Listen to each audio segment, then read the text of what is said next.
Hi everyone, welcome to this new lecture of hydraulic machines. In this lecture, we'll discuss the efficiency of Pelton wheel or Pelton turbine. In our last lecture, we have already discussed regarding the working principle of Pelton turbine and the velocity diagram of Pelton turbine at inlet and outlet condition.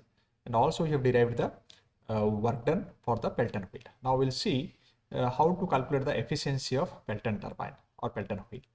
So we know that when you talk about the efficiency, so mostly for these conditions we need to see that what is the hydraulic efficiency of a Pelton wheel, because it is related to the hydraulics.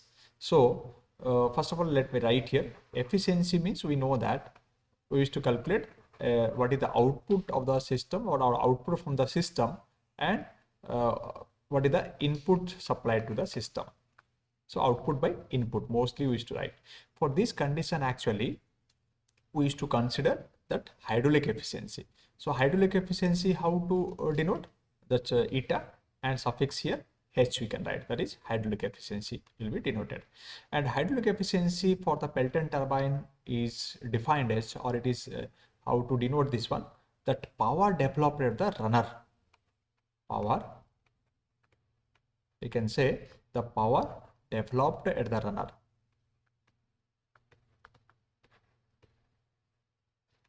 So this one already we have discussed in our previous lecture also in the efficiency topic, that what is hydraulic efficiency, what is mechanical efficiency, what is overall efficiency, we already have discussed. So power developed at the runner, that is nothing but output. And input is what? Input is nothing but power supplied at the inlet. So how much power we have supplied to the system, and from that how much power was developed. So where it is supplied? Supplied at the inlet condition, supplied at inlet. And power will be generated where? At the runner condition, at the runner. So this one we can write eta h equal to, we can write this is runner power by, we can say this is, as I told you, this is power supplied at inlet. At the inlet, what we are supplying? Now we are supplying the water to the bucket or to the blade. So that is nothing but, we can write this is WP or water power. Okay, and this one also we can write the runner power is nothing but this is actually the work done per second. The work done per second. And what is the water power? Water power is nothing but kinetic energy of the jet. Kinetic energy of the jet per second. Okay, so these things already we have discussed previously, just I'm reminding you again that how to calculate it. So work done per second already we have calculated in our last lecture. So just I'll give a hint about this, how to calculate the work done per second. So work done per second is nothing but, we can write this is force in the x direction into the velocity of the plate. So force already we have calculated. How we have calculated this one? Fx equal to, we can write this is mass into acceleration. And this one also we have written mass value, we can write rho a v1, and this is inlet velocity and outlet velocity. So finally we got vw1 and vw2 plus. So these things already we have derived previously, you can see that video. So here finally I can write the hydraulic efficiency equal to, this is rho a v1 bracket start vw1 plus vw2. This is our force. And what about this velocity? So velocity will be multiplied in this. So that will be give us as a work done per second. Okay. And what is the denominator is there? Denominator is there kinetic energy of jet per second. So that is nothing but half mv square. So in place of m, we can write this is rho a v1. Jet of kinetic energy of jet per second. That's why we need to consider rho a v1. This one. Okay. Mass flow rate into v1, that is v1 square.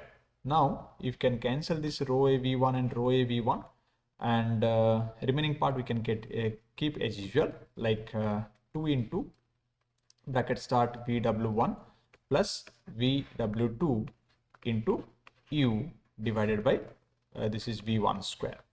So this is our you can write this is hydraulic efficiency. Here if you want to identify the VW1 value, the velocity of wheel at the inlet condition, velocity of wheel at the outlet condition. So at the inlet condition, we can see this is the VW1 and VW2 is the outlet condition value. So these things also we have discussed in our previous video lecture. Just I'll give a reminder of this, like from this diagram. That's why I've taken this diagram again, because this explanation already I have done in a previous lecture. Again, why I have taken this, just to take that, just to confirm you that what are the values of VW1 and VW2. At inlet condition, you can see this is VW1, and the outlet condition, you can see this is VW2. Why it is a straight line? Because the impact of jets on the blade is on the middle of the point, and that is perpendicular to this one, and it is straight. Okay, that's why V1 equal to VW1. And here we can write some terminologies for the inlet condition. VW1 equal to V1. Next one, VR1, that is relative velocity. Relative velocity at the inlet condition is nothing but V1 minus U1 also we can write, or also we can write V1 minus U, because we know that U equal to what? Velocity of blade. This blade, it is moving, that is U. Okay, so U equal to U1 equal to U2. So U1 is at inlet condition, U2 is outlet condition. All are same. That's why I can write it like this. Similarly, we can also write, because we know that VR1 and VR2, the relative velocity at inlet condition and relative velocity at outlet condition both are same. So we can write VR2 equal to, also we can write V1 minus U1, or we can write like V2 minus U2, but that is a different case. So here, to calculate the VR2, this one at the outlet condition, actually what I required here, like the value of VW1 and VW2, correct? So VW1 already I got here. Okay, VW1 I can put this value of this, and VW2 I need the value. So VW2 here, let me write VW2. VW2 is where? This one. This point, how we can write? Now I need to find out what is the component of this relative velocity. So component of relative velocity in the direction of horizontal direction, I can write this is VR2. This is cos phi, total one. I need only this value. So this equal to this minus this. So I can write VW2 equal to VR2 cos phi. This also we have seen in our last video lecture. We have already derived minus U2. So again, we can write this is on place of U1, I can write U, and finally I can write this is on place of VR1, VR2, we can put the value of V1 minus U, because same value is there. Yeah, let me write here again, VR2, also I can write this is V1 minus U, this one. Okay, so here also we can write what? VR2 cos phi. So in place of VR2, I can write this is V1 minus U, and this is cos phi minus, why to write U2? Let me write only U, because all are same. Let me write here. So what I got the value VW2 and VW1. So just put the value in this equation. So let's give an equation of this one. So we can write hydraulic efficiency equal to, so 2 into, what is the value of VW1? That is V1. V1 plus, this is this total value, V1 minus U bracket start, and this one we can write, yeah, V2 is this one, we can write 1 plus cos phi. So I can write this is, because if you want to solve this one, like you can take a common of this. So V1 minus U into cos phi you can write. This one, let me write cos phi and minus U into again U. V1 plus V1 minus U into cos phi minus U into U divided by, this is our V1 square, correct? Now what we'll do here, just elaborate all the terminology here. So we'll get hydraulic efficiency equal to 2 multiply bracket start, this is V1 minus, yeah, here we will write minus U, okay, minus U, this minus U I have taken this side, plus this is already as usual is there, minus V1 minus U into cos phi, and this is bracket close into U, and divided by this is V1 square. Now what I'll do here, I'll just take a common of V1 minus U. See, this is V1 minus U and this is also V1 minus U. So what I can do, again just I'll write one more line of to write this one, 2 into V1 minus U bracket close. Just have taken the common of this part V1 minus U, and this will be 1 plus this is cos phi into U and divided by this is V1 square. This one we can give equation number 2. This is our hydraulic efficiency, we can say. This is our hydraulic efficiency, we can say. Now see, somehow lengthy we got here, but we need to understand what is the terminology V1, U and what is phi. That's why I've taken here. V1 is nothing but, let me again tell you, V1 is the velocity of jet at the inlet condition. U is the velocity of plate. Okay. Phi is nothing but the angle of this relative velocity with respect to the direction of motion of the plate, we can say. Now, the next thing, this is actually completed, we can say this is completed. Even if you are able to identify the value of VW1, VW2 also, this is also enough. But when this efficiency will be maximum, okay, the efficiency will be maximum for this now the efficiency will be maximum for a value of V1 when we need to consider the derivative of this efficiency we need to do. So let derive derivative of this efficiency with respect to U, that means du equal to 0. So derivative of this efficiency we need to do to find out the maximum efficiency, this equal to 0. Now again what I'll do here, just to write the value of all this terminology, du by du, and this is 2 into V1 minus U, and this is multiply of 1 plus cos phi and bracket close U with respect to V1 square. Now here some constant terminologies are there. We can take it outside, and remaining things which we will keep as usual.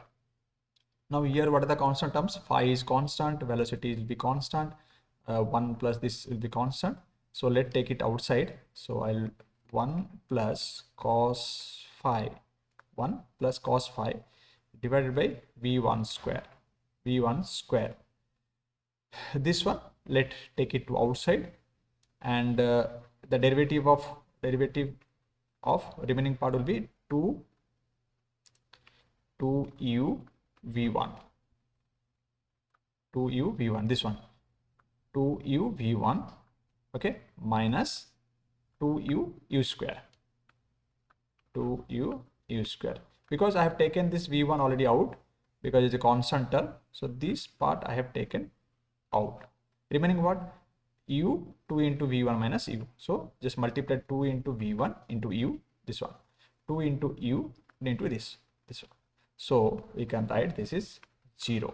Okay. Now what I'll do here, I'll just take this whole term to the other side, so that will be 0, and I'll derive this. Derivative of this. So derivative of 2u into v1. See, this whole part I'll take it to the other side, so that will be 0. And here what I can write, derivative of 2u v1, we can write du, and this is 2v1 minus a derivative of this 2u square. So we'll get 4u equal to 0. Now we can write this 2v1 equal to 4u, and here I can write this is u equal to v1 by 2,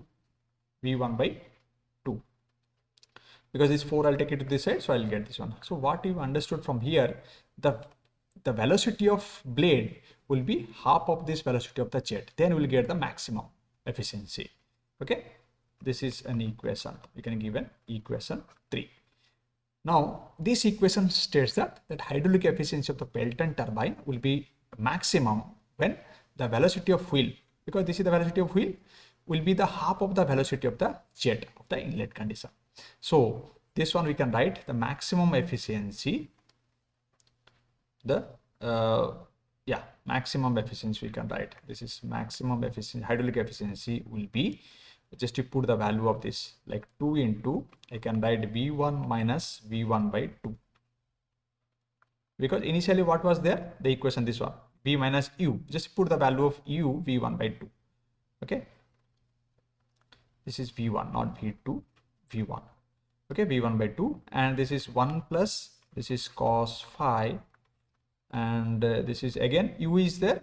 So in place of U, let's put the value of V1 by 2 and divided by already V1 square is there. Okay. Now we just can multiply of all these things. You can divide the terms. So the maximum efficiency equal to 2 into, this is V1 by 2 will get, and this is 1 plus cos phi, 1 plus cos phi, and this is V1 by 2 and divided by V1 square. Okay, now we can do one thing. This is V1 can be cancelled, V1 square cancelled. Now this 2 cancel. So finally we got here the maximum hydraulic efficiency of the Pelton turbine equal to 1 plus cos phi, 1 plus cos phi by 2. This is our answer of this efficiency of the turbine. So I hope you understand this derivation. This is simple. A few things we need to know. As I told you, like we have already derived previously, we can understand that one. And this is already, we have derived a number of times. I have already explained in our previous lectures also how to identify the outlet triangle, velocity triangle. That is most important. Once you understand this, then it's very simple. Okay. I hope you understand. Still, if you are having any kind of doubt and query regarding this, you can give a comment on the comment box. Thank you all.